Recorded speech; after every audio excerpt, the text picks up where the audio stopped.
Different kinds of conspiracy theory endorsers, and I'm interested in this topic for understanding conspiracy theory endorsers and for engaging with them. But first, a little bit of a background. So I wrote a couple of papers. They're all very particularist. If that means something to you, then you know what I mean. But if it doesn't mean something to you, then the fact that I have particularist arguments means that all the claims I'll make are with the qualifier of some in front of it. That's enough. And there's a whole debate on whether or not some is a good thing, but I think it is. So I've argued before that we should evaluate theories and theorists, so the theories, the explanations, and the people who believe them separately. And I also think that it's important that the pejorative connotation of conspiracy theory borrows maybe even more so from the theoretical, the theory, the conspiracy theory being a theory, than of it being about a conspiracy, because we accept a lot of conspiratorial explanations all the time.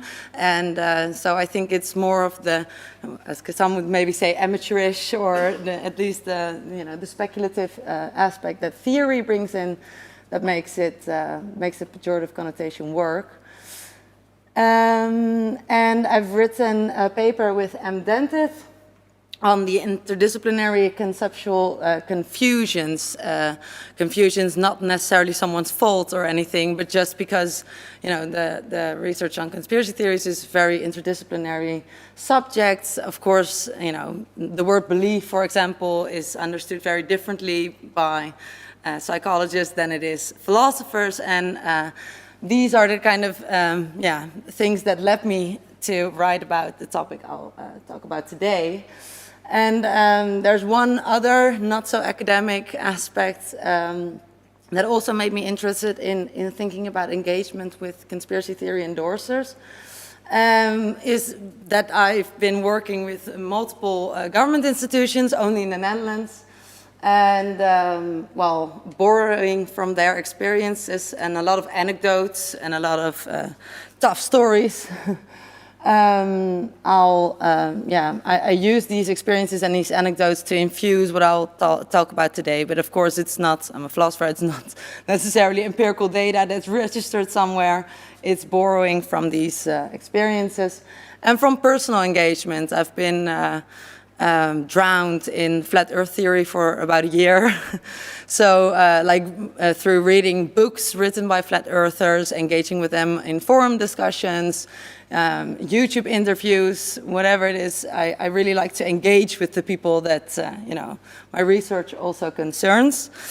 And one person in particular, I'll mention him in a moment again, is my partner and I have been renovating our house for a year, and our contractor is one of the people that plays a big role in this, and I'll tell you more in a little bit. Two shorts. Recorded, huh? Yeah, he doesn't mind. He knows that I'm talking about him today. So, two short stories, two short anecdotes that I want to share with you. So I think that the police has a very special role when it comes to maybe the most extreme conspiracy theorists, because most people would likely shut the door on any kind of discussion or engagement, right? I'm not up for this ever, and also not today. And of course, the police often has a very different role in that they have to earn trust in interrogations or in just normal investigations and work together, right? So the mode of engagement already is quite different from people in normal life. And what surprised me is that many of the police officers I've talked to, and detectives and people who do policy recommendations on conspiracy theorizing within the police, are pretty particularist. And again, so they're saying that yes, everyone thinks that conspiracy theories are irrational and that they're not intelligent, and that people who believe them are silly and extreme and whatnot. But as I would say, that's only true for some of these conspiracy theorists. One of the tales they told me was that those convicted of crimes motivated by conspiracy theory convictions in the Netherlands, these are not normal people. Like, these are people who've been let down by the system again and again, who've been in such a pickle. It's never only the conspiracy theory conviction that's at play in these people who are willing to act in a way where they break the law, right? They have a lot of personal evidence, you might say, for distrusting government institutions. So where we would say there's no reason to believe in this or that conspiracy theory because the government is trustworthy, at least to more of an extent than you would seem to think, kind of, if you look at the subject, gets outweighed by personal experiences as well.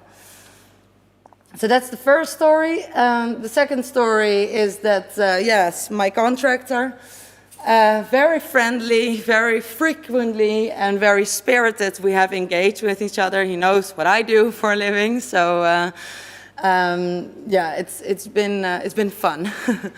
And I would say he is a super conspiracy theorist. What I mean by that is that I haven't found any conspiracy theory that I or most of us would deem very unlikely to be true that he doesn't believe, right? Finland doesn't exist. George Soros is a part of the Rothschilds, and the Rothschilds are cousins of the Illuminati, and it bounces all over the globe, back and forth, and it's all connected, all related. And yeah, I'm very glad that we have like a friendly bond, before we really got into it. But we've spent many days not fixing the roof, but debating our beliefs. And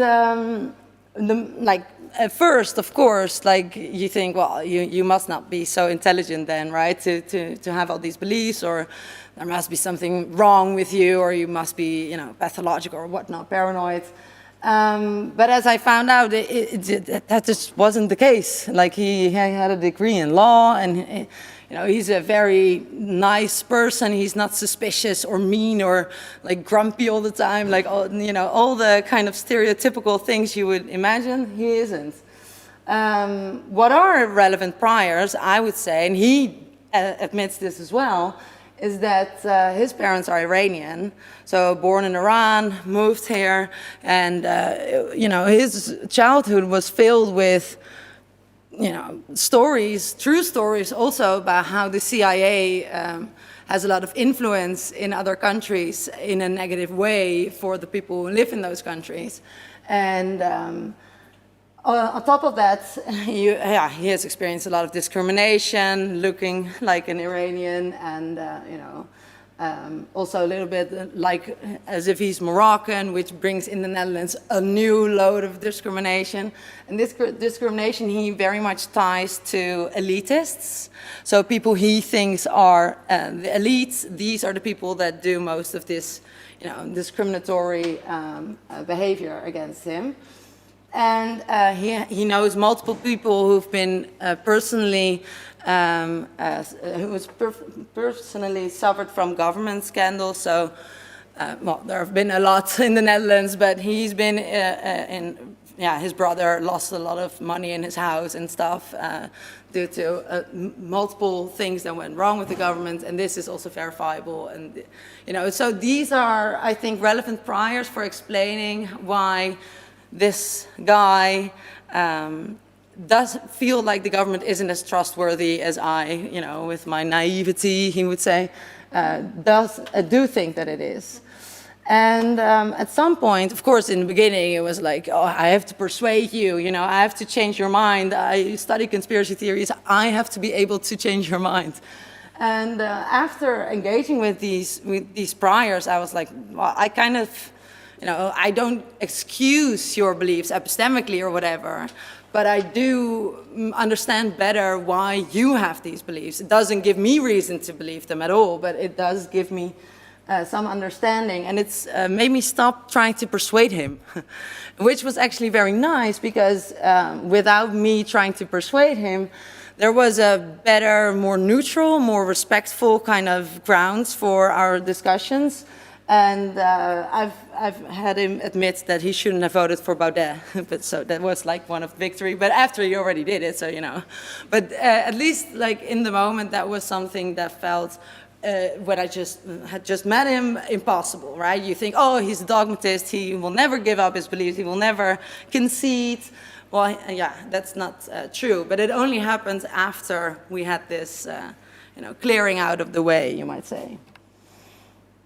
Now, a quick overview. So first I'll talk about the current research and the way that there is only one kind of attitude, mostly, that's being researched, which is conspiracy belief, and that there's a stereotype at work in a lot of research on conspiracy theories, which is the conspiracy theorist, which kind of sounds like terrorist too, or at least it's with the connotation.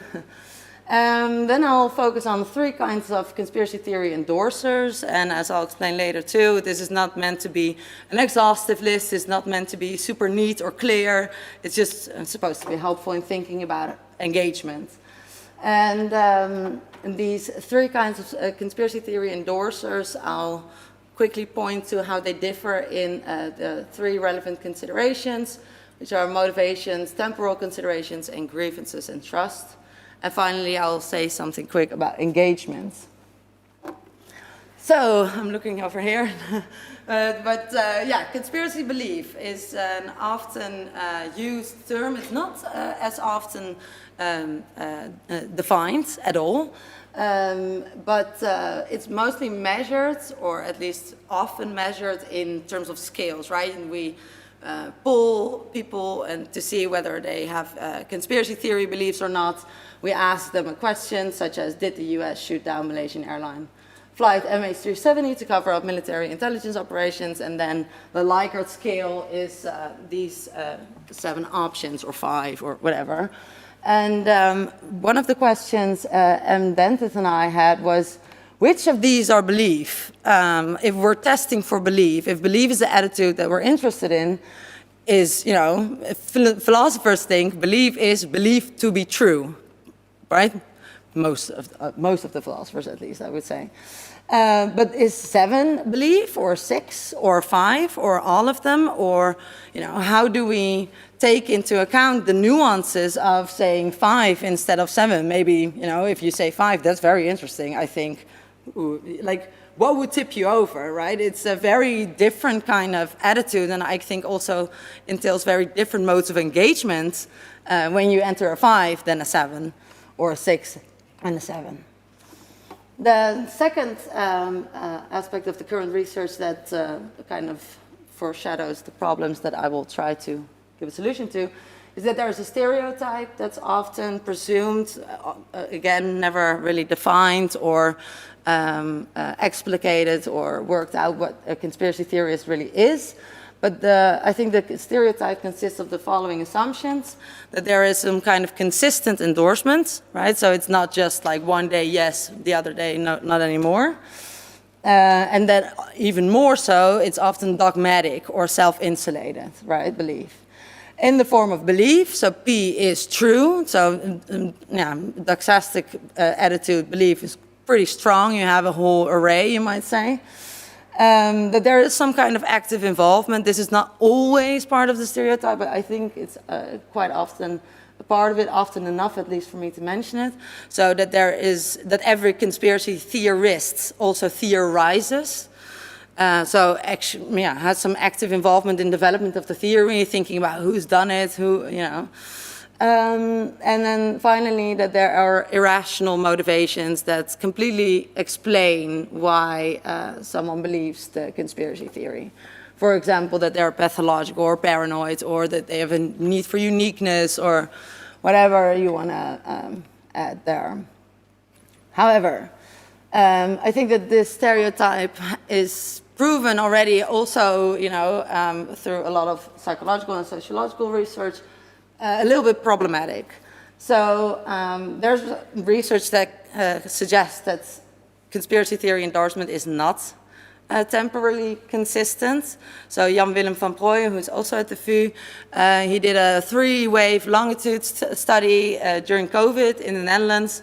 And in that study, during a lockdown, people, yes, I believe the conspiracy theory, and then after lockdown, nah, no, it's not relevant for me anymore, so nah.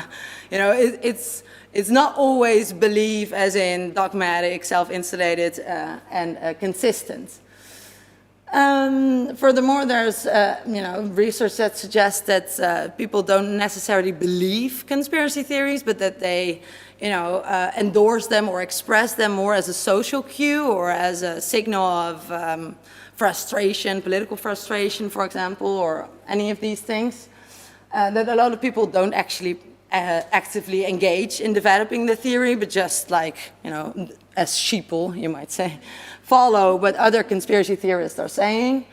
And these irrational motivations sure are there in a lot of cases, but in some cases, if you have a lot of prior evidence to think that some institution or whatever, talking about political conspiracies, is untrustworthy, then you might have prior evidence that kind of maybe tips the scale depending on the kind of justification account you have, but at least it's possible, right?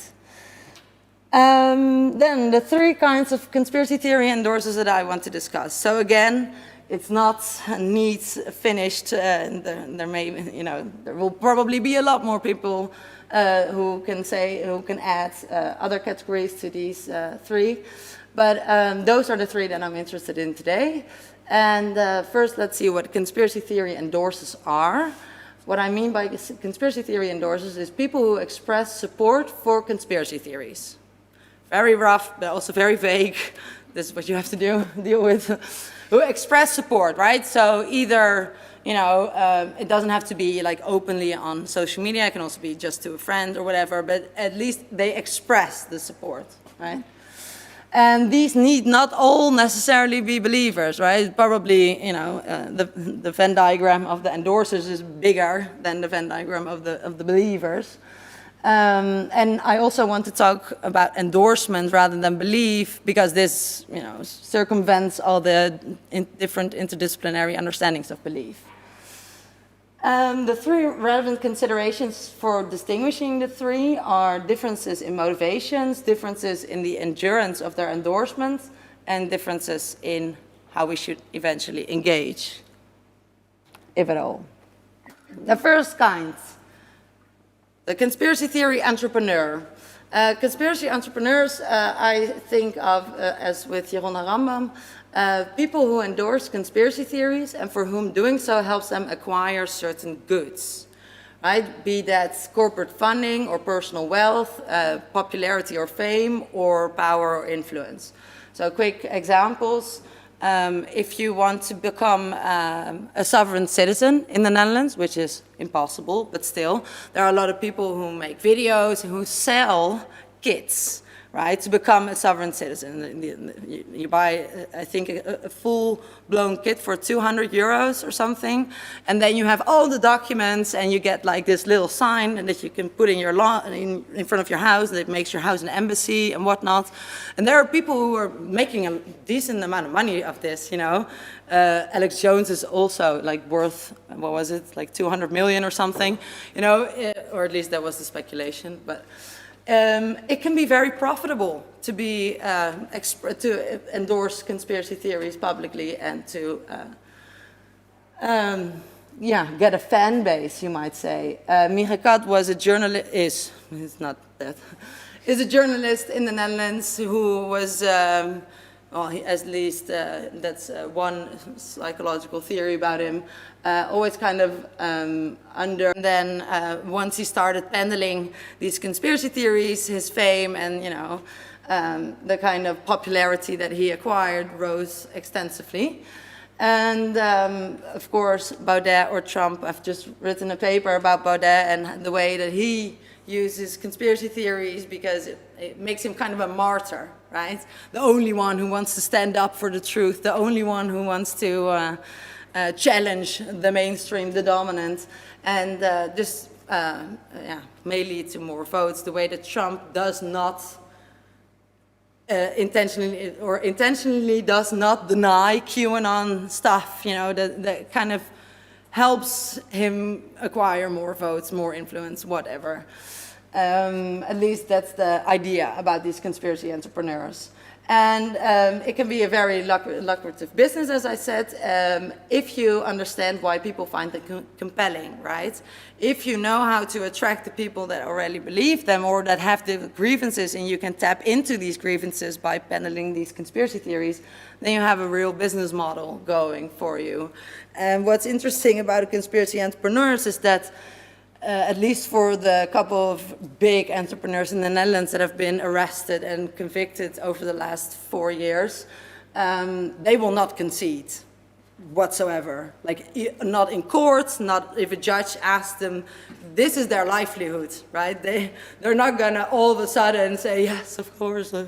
That's not their deal. This is not something that someone who you should probably expect concessions of in the way. Then secondly, conspiracy theory adherence. This is like, if you have a better idea for a term, I'm very, very curious because I'm not sold, but it kind of gets to people who are to some extent committed to the conspiracy theories they endorse. And with committed, I mean that it's not something fleeing, right? This is something that's important to them. So there might be epistemic motivations. Again, as a particularist, I would say that, for some conspiracy theories, it might be the case that there are good epistemic motivations. But it may also be based on your prior belief system. Again, if you're very distrusting of the government, etc. It may be because of political motivations that this commitment comes from an ideological perspective. Maybe religious motivations, there may be plenty, right? Psychological motivations and whatnot. But as some people point out, and at least for the conspiracy theories that are mainstreamly thought to be super incorrect, conspiracy theory endorsement can be somewhat costly, right? The entrepreneurs, they have the balance sheet worked out, they earn stuff, so it's not so costly for them.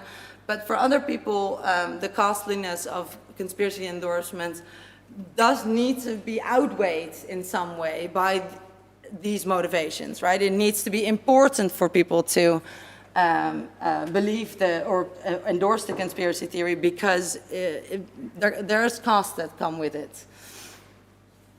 And then finally, conspiracy theory floaters. So as I said, Jan-Willem van Prooijen's research really showed that there are just people who, at the moment, the interest is no longer relevant for them or imminent for them, they just stop endorsing the conspiracy theories, right?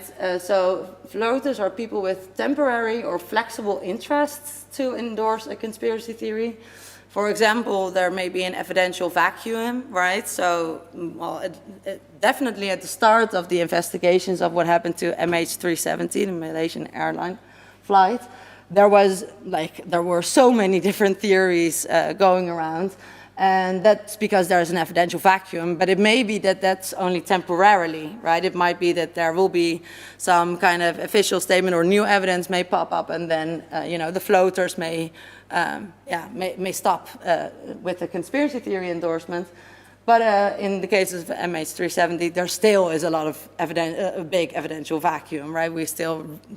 No one dares to 100% assert what happens. So there still is some kind of a vacuum that leaves floaters to float happily. It may be that there is some perceived or real political frustration. So the example from Jan-Willem van Prooijen really shows this, that the moment your freedom is in some way limited, that leads to political frustration, and then the conspiracy endorsement may be maybe a channel, a way of channeling those frustrations. But the moment the interests are lifted, there's no more need for this floating around the conspiracy theory endorsement. And, of course, economic uncertainties, which also links back to, for example, the lockdowns. And the temporary nature of the interest explains why, for costly conspiracy theories, floaters endorse a conspiracy theory at time one, but not at time two, right? As the interests only outweigh the costs of endorsement to the extent that the interests are important enough for one. And then finally, the engagement with conspiracy theory and endorsers. With engagement here, I'm thinking of something as open and meaningful communication characterized by a willingness to acquire understanding. So again, it's not persuasive, it's not coercive, it's the kind of nice common ground I eventually found with my contractor. So if you're looking for something else to engage in another mode of engagement, this is not for you. As I hinted before, with entrepreneurs, this kind of engagement probably will prove futile because there are so many intentions and motivations in place that will prohibit clear and open and transparent engagement that because of the risk of loss of credibility and benefits, right? Even if a conspiracy theory entrepreneur doesn't believe or really think the things that he's saying, he will never admit. So this open communication is then impossible. For adherents, it's important to remember that it's risky for adherents to engage with people who do not endorse conspiracy theories because they have some motivations and they are being dismissed already out of hand. The costs of their conspiracy theory endorsement make it challenging for others to engage in this open way with them. And therefore, I think it depends on the willingness of also engaging with these underlying motivations and not necessarily going down in a debate about, no, it's impossible for George Soros to be there and there at the same time. That's not the kind of discussion that's applicable here. For floaters, of course, this kind of open engagement is very much possible. And again, it depends on the motivations of the people who want to engage with these conspiracy theory endorsers, right? So open and willing understanding of the genealogy or the history or the background of conspiracy theory endorsement, I think helps focus the mode of engagement, right? It's, you shouldn't be surprised to try open and meaningful communication with an entrepreneur to backfire. That's something that I think we can take away. And here are finally some other takeaways from this argument in this account. Why would one want to engage with conspiracy theory endorsers? Well, I want to, so that's one. No, but my main research interest is routes to depolarization, and I think that this kind of engagement and this kind of understanding that needs to proceed and come at the same time with this kind of engagement is a good way to approach routes for depolarization, because you're going from a polarizing stereotype of dismissing people as conspiracy theorists or dogmatic and paranoid and whatnot, to a way more nuanced understanding that's not necessarily requiring a lot of empathy, I think, but at least helps their beliefs or their endorsements become more intelligible to you. And I think that helps people say, well, I get that you believe that. I don't, and I think it's false, but at least you're not a ludicrous idiot anymore. And I think it's therefore important that we acknowledge the underlying reasons for someone to endorse conspiracy theories. It's not that, anyone wakes up thinking, oh, Trump is fighting a pedophilic cabal of satanic worshippers or whatever, or that if there is like a personal crisis in my life or I'm in a political crisis, that I'm gonna immediately go to Elvis is still alive, right? There is a mismatch between these, and I think that thinking about the underlying reasons for conspiracy theory endorsement show that pretty nicely. And finally, understanding what makes conspiracy theory entrepreneurs so persuasive and successful, I think, is a very interesting takeaway from the demarcation I presented. This is also something I've been working on lately. How do conspiracy and theory entrepreneurs metal also kind of frustrates others, right? Peddle conspiracy theories, but also frustrate others. They kind of seem to sometimes intentionally polarize situations, what's, shows then to other people who already endorse these conspiracy theories as well that, there's something fishy going on, or see, they're reacting in a funny way, so there must be something weird going on. And the uses of hyperbolics are very characteristic of conspiracy theory entrepreneurs as well. So, yeah, I think that's it. Yes, thank you.